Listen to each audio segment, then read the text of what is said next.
বাঙালি খানায় সবাইকে স্বাগত জানাই। আপনারা তো অনেকভাবে নিরামিষ খিচুড়ি রান্না করেছেন, একবার আমার মতন করে সহজ পদ্ধতিতে আপনিও শিখে নিতে পারবেন ছোট ছোট টিপস সহ। এখানে আমি আবার রুই মাছ ভাজাও রেখেছি, খেতে কিন্তু অসম্ভব ভালো হয়েছিল।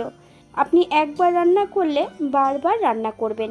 তবে আমি আজকে এখানে রুই মাছ ভাজা এবং নিরামিষ খিচুড়ি কিভাবে রান্না করলাম চলুন সেটা একবার দেখে নেওয়া যাক ভিডিওর মাধ্যমে। আশা করছি আজকের ভিডিওটি ভালো লাগবে। সকল বন্ধুদের কাছে অনুরোধ করছি সম্পূর্ণ ভিডিওটি দেখার। আগের থেকে আমি এখানে বেশ কিছুটা গোবিন্দভোগ চাল আর বেশ কিছুটা ডাল নিয়ে নিয়েছি। গোবিন্দভোগ চাল যতটা নিয়েছি তার অর্ধেকের বেশিটা আমি এখানে ডাল নিয়েছি। আলু ও কাঁঠালের দানার খোসাটা পরিষ্কার, আলুগুলোকে ছোট ছোট টুকরো করে কেটে নিয়েছি। বেশ কিছুটা মটরশুঁটিও কিন্তু আমি আগে থেকে সেদ্ধ করে রেখেছি।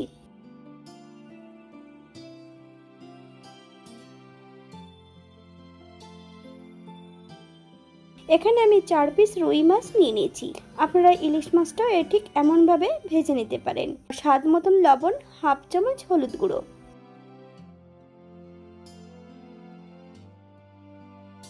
বেশ কিছুটা আদা বাটা, 1 চামচ কাঁচা সর্ষের তেল, হাফ চামচ গোলমরিচের গুঁড়ো।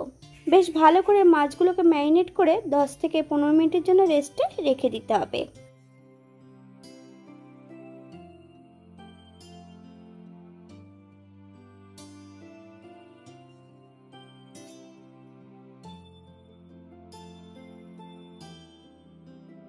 অপর দিক থেকে একটা কড়াইতে বেশ কিছুটা সাদা তেল অ্যাড করেছি। হাফ চামচ লবণ দিয়ে হাফ সেদ্ধ করে নিয়েছি কাঁঠালের দানা আর আলুগুলো। সম্পূর্ণ হাফ সেদ্ধ করা কাঁঠালের দানা ও আলুগুলোকে বেশ ভালো করে ভেজে নেব।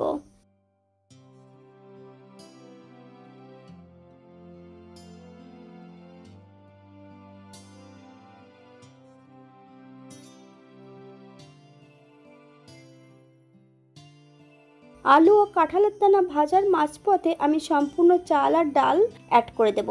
তবে চাল আর ডাল কিন্তু আগে থেকে আমি বেশ ভালো করে ধুয়ে রেখেছিলাম।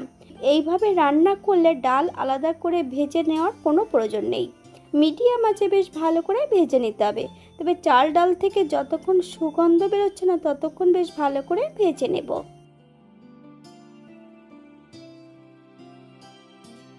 বাঙালি রান্না ঘরোয়া উপকরণ দিয়ে। আপনাদের যদি রান্নাগুলো পছন্দ হয় তাহলে চ্যানেলটি সাবস্ক্রাইব করে দিয়ে পাশে থাকবেন। পাশে থাকা বেলটি বাজিয়ে দেবেন, নইলে নিত্য নতুন রান্নার নোটিফিকেশন পাবেন না। এই চ্যানেলে বিভিন্ন ধরনের আমিষ নিরামিষ রেসিপি দেওয়া আছে। আপনাদের যদি পছন্দ হয় তাহলে চ্যানেলটি ঘুরে একবার দেখে নেবেন।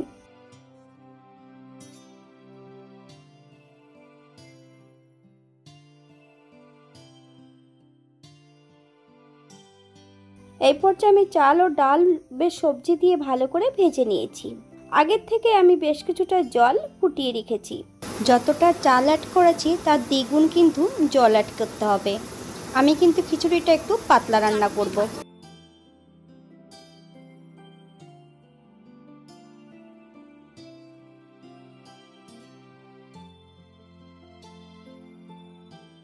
চারটে কাঁচা লঙ্কা ফালি দিয়ে অ্যাড করেছি। এই পর্যায়ে অ্যাড করব হাফ চামচ হলুদ গুঁড়ো,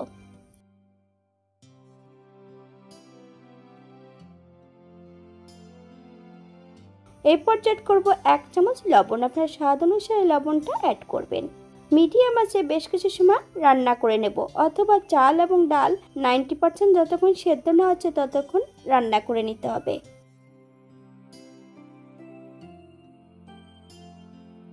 অপর একটা কড়াইতে বেশ কিছুটা সর্ষের তেল অ্যাড করেছি।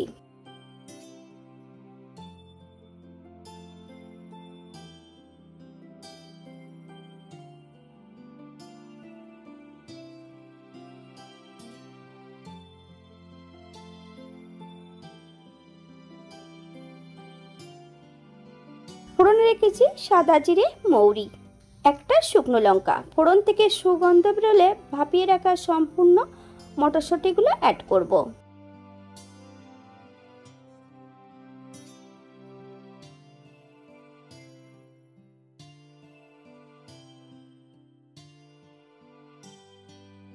এক চামচ আদা বাটা, 1 চামচ হলুদ গুঁড়ো,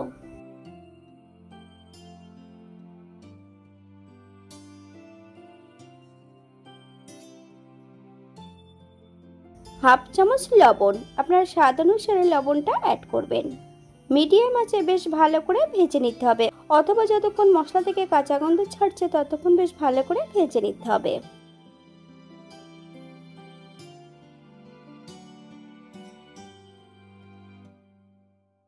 এই পর্যায়ে সম্পূর্ণ খিচুড়ির মধ্যে আমি এটা অ্যাড করে দেব।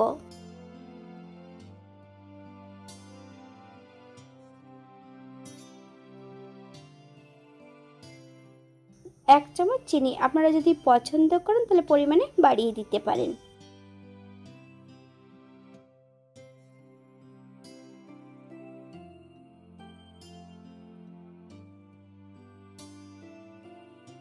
হাই ফ্লেমে বেশ কিছু সময় রান্না করে নিতে হবে। চাল আর ডাল এবং আলুগুলো সেদ্ধ হয়েছে কিনা একবার চেক করে নেবেন, তারপরে কিন্তু চিনিটা অ্যাড করবেন।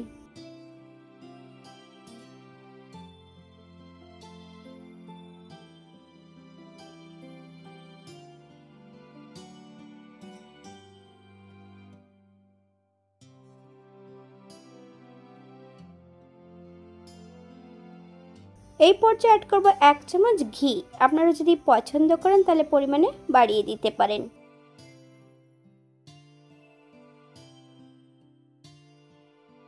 গ্যাসের ফ্লেমটা অফ করে দিয়ে 5 মিনিটের জন্য স্ট্যান্ডিং টাইম দেব, তারপর সার্ভ করব।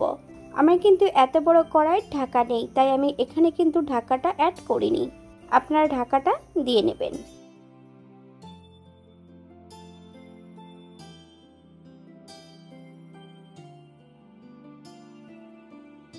এটা দেখতে যেমন ভারী সুন্দর হয়েছে, এটা খেতে কিন্তু অসম্ভব ভালো হয়েছিল। আপনারা বাড়িতে একবার একই পদ্ধতিতে বানিয়ে নেবেন।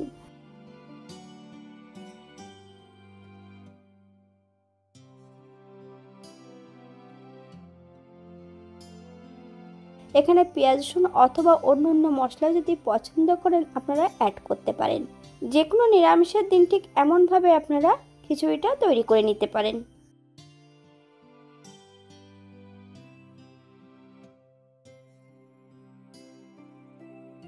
এই পর্যায়ে মাছগুলো ভেজে নেব।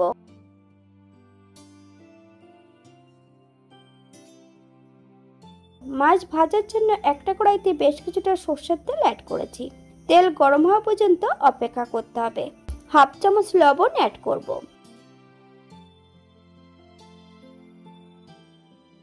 এক এক করে সম্পূর্ণ মাছগুলো অ্যাড করব।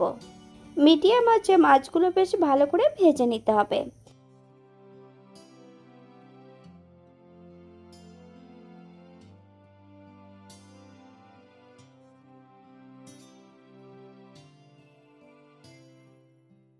বেশ কিছুটা কাঁচা লঙ্কা ফালি দিয়ে অ্যাড করব। আপনারা যদি শুকনো লঙ্কার গুঁড়ো পছন্দ করেন মাছের গায়ে তাহলে আগের থেকে অ্যাড করতে পারেন।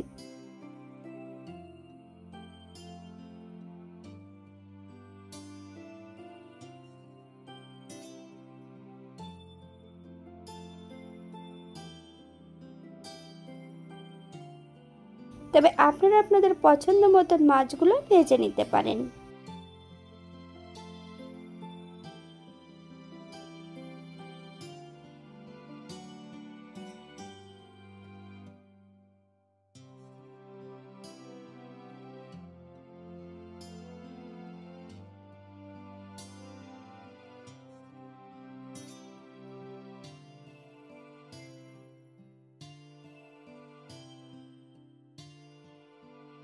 মাছ ভাজার সময় যদি কড়াইতে আগের থেকে লবণ অ্যাড করা হয় তেলের মধ্যে, তাহলে কিন্তু মাছ ভাজার সময় একটুও কড়াইয়ের নিচটাতে।